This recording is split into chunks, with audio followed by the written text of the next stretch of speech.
All right, this is 3.3, properties of equality and congruence. So far, we've been looking at more and more, just kind of working with some if-then statements, kind of understanding some of like what it was first, and then we saw lots of different properties of equality, and specifically distributed property yesterday.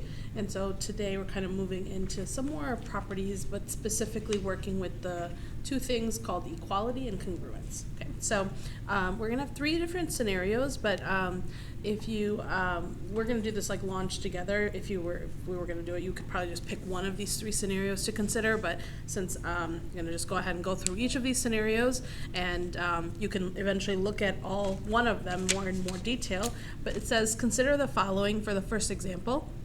We have $1 is 4 quarters. 4 quarters equals to 10 dimes. Therefore, $1 equals 10 dimes is what that first one is stating. And so it's kind of showing you like a relationship between money, right? And you know how much things are worth. So that it is a true statement, but it's also showing us a little bit about the relationship there. So what I'm going to do is I think it's helpful to have either highlighters or colored pens or something, just to kind of put each of the units that we're working with, like dollars or quarters, in a specific color to keep track of like what's happening here. What does the relationship show us? So for example, all the dollars, I'll go ahead and do those in this pink. So $1, it said, was 4 quarters. So then anywhere I see a dollar again, I'm going to go ahead and highlight that for a second here. And that way I'll kind of see what colors translate to one another. And you need a total of 3 colors here. Okay, so then it says $1 was 4 quarters. So let's say this here is 4. And then again 4 quarters, but then it relates it to dimes. And so at the very end, it's going to be related to dimes. And so if I do one last color here and do 10 dimes, and relate that to the 10 dimes, I'm kind of seeing here that these two middle ones that are the same color here, the 2 greens, that they're showing how if 2 other things are equal to those, then that's why how I can just kind of take those first 2 things, the first and the last things. So let's see another example, same thing, and I could again use some colored highlighters and things like that to kind of keep track of what's happening here. What is the relationship showing? We have 3 feet is equal to 1 yard, and then again it shows us what 1 yard is equal to in inches. Therefore 3 feet could be directly put into how many inches it is. And the highlighter is optional, you don't have to do it, but I think it does help to see that. Notice that they're both equal to 1 yard, and that's why we can write 3 feet is 36 inches. Okay, and then the last scenario here, we have millimeters to centimeters and then meters. So we have 1,000 millimeters is equal to 100 centimeters. And then 100 centimeters is 1 meter. Therefore, the 1,000 millimeters will go straight to 1 meter because these 100 centimeters are both equal to something different, to either the 1,000 millimeters or to the 1 meter, and that's why those are equaling. And we're going to find a property to name this, but right now you're just kind of making some observations. Okay, and that's why it says right after we kind of did this, it says list at least 2 observations. So I'm going to write a few down. Feel free to add some more. Maybe something like in each group there were 3 comparisons being made, because like it was either dollars, quarters, and dimes, yards, feet, and inches, millimeters, centimeters, and meters. In each scenario there was 3 things that were being compared. So 3 comparisons being made. Okay, and then another observation, and again you could have your own. In each group, like we'd have repeated like units or repeated whatever we're trying to compare. So the ones that repeated in each group, the ones that repeated themselves would be like the 4 quarters, so quarters, yards,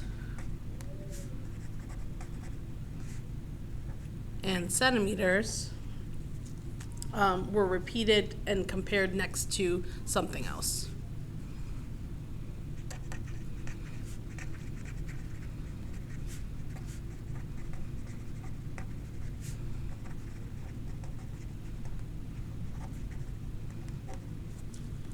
so that was the first kind of observation about this scenario. Let's move on to another scenario, but with people, right? So we have 3 students or 3 people. There's Jean, Pedro, and Chris, and they're comparing their heights. And so it shows as that in the first diagram that Jean is the same height as Pedro, but then it goes on to tell you that Pedro is the same height as Chris. And so knowing that relationship, you should be able to then conclude that if Jean is the same height as Pedro and Pedro is the same height as Chris, that Pedro is that same comparison, and that's why we can say that Jean and Chris are also the same height. Okay, so again, if it helps you to kind of use a highlighter or something to keep track of what the units are that you're kind of working with, Jean is the one that you start with that you're comparing to Pedro, and Pedro is the one that is compared to somebody else who's Chris. And that's why we know then that Jean and Chris would be the same height. Okay, so let's go ahead and write down some kind of response here. If Jean is the same height as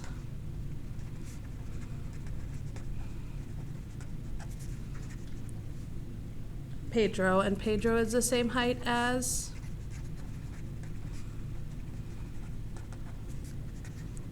Chris,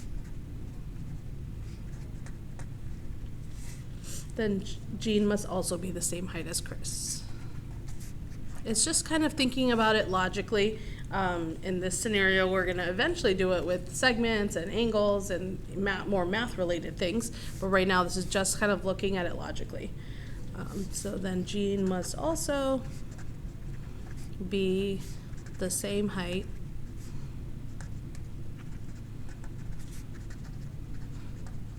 as Chris.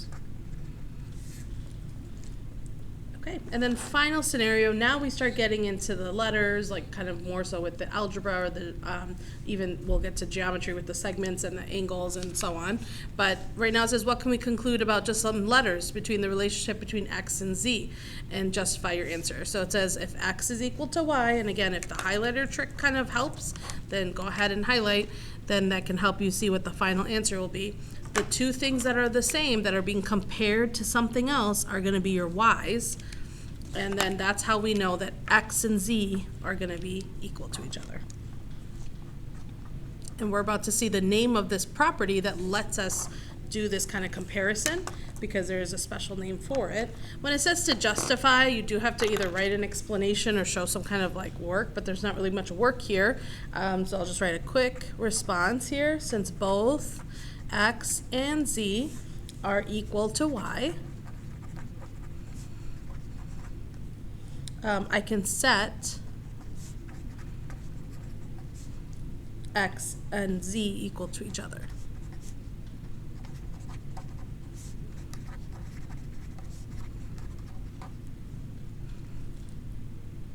There is that substitution property though also that we did see yesterday. And so substitution property could also have worked here. So I'm just going to put that in parentheses. Also could use substitution equality. That again came yesterday when we looked at some of those properties with distributive property and addition property and so on, because you can replace the y here with the x, and that's why, like, if I wanted to just replace this x and put it in for this y in the second equation, then yes, x would equal z still. All right, let's keep going, and now we're going to see what on the next page here the name of these different properties are. Now, there's a total of 6 properties today that we're going to see. We just saw one of them in that launch that was showing up, but now we're about to see the other 2 as well. And then there's, what happens is there's 3 of them in terms of like equal signs, and then there's going to be the same 3 but with congruent symbols. So it's not like you're learning a brand new 6 theorems or 6 properties. You're kind of just learning about 3 of them, but they have equality and then also congruence. So the pictures that we saw the third scenario on the front page when they compared Jean and Pedro's height to Chris. And then we saw that Jean and Chris were the same height. This one is called transitive property. That's the name of it. You will need to know these properties. And what's helpful with each of these properties is to count how many objects, or in this case people, are there. So sometimes we're gonna work with this with segments, sometimes with angles, and in this scenario with people, think about how many people there are. So reflexive property, the first property that we're about to see, notice how in the diagram here, although I see two people standing there, it's the same person. It's saying Jean is the same height as Jean. This kind of feels like redundant or almost like too obvious, like obviously he is the same height, but it's dealing with one person or one of something, one object. And so reflexive property will always do that, kind of say that something is equal to itself. Whereas when we come to the next one, we see that they're comparing Jean and Pedro's height, and it says if Jean is the same height as Pedro, then, and then it reverses it and kind of says then that Pedro is the same height as Jean. Now the number of people that are in this scenario are two people or two objects that we would be comparing. You're just changing the order of like how you state them. So one way to help me remember symmetric property is I think of the word switch, that they're like switching spots or swapping, something along those lines. And sometimes a lot of people confuse reflexive and symmetric, and we'll keep practicing more of that so that doesn't happen. But again, the question you want to often ask yourself is, how many objects am I working with, or how many segments or angles or whatever we're talking about? If it's one, then it has to be reflexive. Whereas if it's talking about two of something, then it has to be symmetric. And finally, the last scenario deals with, called transitive property, deals with three objects or three people that we're kind of comparing so that we can get to this final statement like of how they're related. Okay, so that was kind of in the first relationship, just kind of talking about people or like more so in real life where you would see these properties. But now let's look at it in terms of the geometry with segments and angles and numbers. So the reflexive property of equality is, again, keep in mind it's one of something. You want to keep in mind how many of something you're dealing with. A good easy way of remembering this one is that just something equals itself. It could be an angle equals another itself as an angle. So for example, angle measure for any angle A, measure of angle A would equal the measure of angle A. When you're dealing with a real number, so any number A would just equal itself, A, right? For segments, and this is where a lot of people don't see, like, why would I ever want to use this and say AB is equal to, like, let's say AB. It's talking about the length of segment AB is equal to the length of segment AB. Like, again, why would I want to do that? Well, let's think about a diagram here because we're going to see more of this in the next coming days. If this was a triangle and it was kind of cut in half like this, and this was segment AB, notice how this segment AB is shared between these two half triangles now, these two triangles next to each other. So because of that, this property could be used to show that AB is equal to AB. So that's going to be kind of the more where this comes up. But couldn't you also say AB is equal to BA? Because we've talked about how like the order of the letters there for segments, they don't make a difference. So that would also be another way of using the reflexive property. Both of these would be correct. And this is what the shortcut or like the small, so that if you don't feel like writing all of this out, you can just say reflexive, prop, you can abbreviate that and put an equal sign for equality. Okay, so that's the first one, that's reflexive. Now on to the next one is symmetric property of equality. And again, remember that's dealing with two of something. And the shorthand for this one, this is on your yellow sheet like this. If it's not like this, you can add it in like this. I can't remember if it was or not. No, they're not shorthand, or they are. They're written the same ways as we're writing right now, right here. We're on the back page of these three on that yellow sheet. Okay, and this symmetric property is now going to switch the order, right? So that's what I wrote earlier. I'll write it again here. Switch the order of like what two things are equal to each other. So if A is equal to B, then switch it so that B equals A. For numbers, for segment lengths, then it would be that length of segment CD equals the length of segment AB. And finally, for angle measures, measure of angle A equals B, then I would switch it and say measure of angle B equals the measure of angle A. Okay, and finally, the last property is called transitive. And again, we're going to see these same properties on the next page, but with the word congruence, because right now, all of them have equal signs to them. And we're going to eventually change the equal signs to be congruent in just a couple minutes. And so last one deals with three of something. Transitive property is dealing with three of something and kind of comparing them. And again, feel free to use the little highlighter trick, I would say, just kind of like keeping track of like what could be equal to what. Or even what's helpful is just to like underline the letters that are the same, or underline the things that are the same, and then the other two outer things then have to be equal. That's what transitive property says. They're kind of comparing A to B and then B to C and saying, well then, because they're both equal to B, A and C would have to be equal.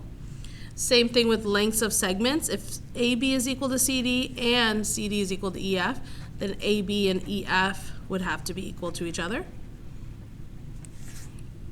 Or again, use highlighters to keep track of like all the different objects that you have, three things, right? And finally, angle measures, we have A, B, and C. If measure of angle A and B are equal to each other, and a measure of angle B and C are equal to each other, then the measure of angle A would have to equal the measure of angle C, because again, they both were equal to some measure of angle B. And we're gonna see what these properties look like now. Now that we know all of them, these three, we get to use them to name them in these different examples. There was a typo on this one though. Let's change number 2 to have a measure of an angle, and this is an equal sign. This is not congruence just yet. We'll see that on the next page. Okay, so again, keep track of how many objects do I have. Is it one of something? That's reflexive. Is it 2 of something? That's symmetric. Or is it 3 of something, and that's transitive? Okay, so the first one shows us that DF, length of segment DF is equal to length of FG, and then again FG is equal to GH. So we have 3 objects here, and then it tells me then that DF and GH are equal. This is that transitive property. And if you don't want to write the whole thing, you don't have to. You can just say transitive, prop, and then just do an equal sign. The equal sign is important here. A lot of people want to leave it off, but if you don't write that in, then it's not clear. Are you talking about this one, or we're about to see the next one on the next page, and is it that one instead? Okay, the next one just uses one object, just angle P that it's talking about. Measure of angle P is equal to the measure of angle P. That's reflexive because it's just one of something. Reflexive, prop, and then the equality. And finally, the last one then, notice how they switch spots, S and T, first S, then T, now this one's T and then S, so that's symmetric. And all of these deal with equality right now. Eventually for your homework and some of the practice, they'll get mixed up, and you want to look carefully at, is it an equal sign or is it a congruent symbol? Because right now on the next page here, we're almost done here, the last 3 properties, the same exact properties, look at the names of them, but now with congruence, this time I'll write the shorthands for all of these, which is pretty much the same. All you're doing is changing the equal sign to a congruent symbol. And so now this is going to say for reflexive, remember it's one of something, so only for segment AB we're talking about, then that segment AB would be congruent to itself. So you could say segment AB is congruent to segment AB, but you are allowed to change the order of the letters. So you could say segment AB is congruent to segment BA, and that sometimes people see this and think it's symmetric property, but I'm not talking about a second object. I'm still only talking about one object being congruent to itself. Same thing here, measure of angle ABC. And I could say it's congruent, not measure, I'm sorry. We're saying congruence now. So just angle ABC is congruent to angle ABC. Or if you want to change around the order of the letters again, you are allowed to do that. You could say CBA. That's the same angle, one angle you're referring to. And finally, symmetric property of congruence, the last 2 here. This is 2 objects or 2 segments. We're going to say segment AB is congruent to segment CD, or actually you have to write the statement kind of like, if segment AB is congruent to segment CD, then now switch it. CD then would be congruent to AB. And then same thing for angles. We don't want the measure. We want to say if angle A is congruent to angle B, then angle B is congruent to angle A. So again, it's just switching the spots. It is not changing, like creating more angles or anything like that. This one is a shorthand. If you don't want to write that whole thing out, you could do symmetric prop and then just draw that congruent symbol. And finally, the transitive property deals with 3 of something. So this one, transitive, prop, and then a congruent symbol. This time for A, B, C, D, and E, F, you would say something like if segment AB is congruent to segment CD, and then also CD would have to be congruent to EF, then we can say the first and the last are congruent to each other. AB would be congruent to EF.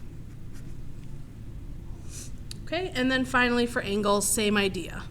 If angle A is congruent to angle B and angle B is congruent to angle C, then angle A would have to be congruent to angle C. And again, you can feel free to use the highlighters to kind of keep track of which angles are what. Okay, so then for practice today, if you want to try out any of the bottom, like now that you know all 6, they do throw in some from yesterday as well, like the multiplication property is in here, but all the new ones that you just saw, the 6 that we just saw, there are 6 different questions down here, and you're trying to match, just kind of give it a name for each of those properties. So if you want to try that out first, or you can do your homework first, either way you can check the answers on Canvas, because these will be posted on there, and I can go over it also when we get back. All right, make sure you start your homework, and then you have that as your 3.3 practice.